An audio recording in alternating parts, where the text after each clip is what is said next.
আল্লাহ পাক রব্বুল আলামিন বলছেন, যার অন্তরের ভিতরে যাররা পরিমাণ অহংকার থাকবে, কোনো দিনও সে জান্নাতে যেতে পারবে না।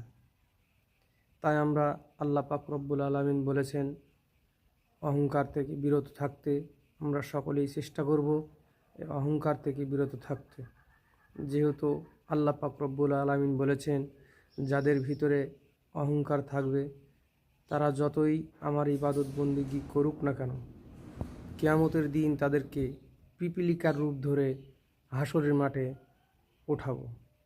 তাই আল্লাহ পাক রব্বুল আলামিন আমাদেরকে সৃষ্টির সেরা করে তুলেছে এবং যেন আমরা না পিপিলিকার রূপ ধারণ করে যাই এবং আল্লাহ পাক রব্বুল আলামিন আমাদেরকে অহংকার মুক্ত করে কবরবাসীতে নেয়ার তৌফিক দান করুক। আমিন।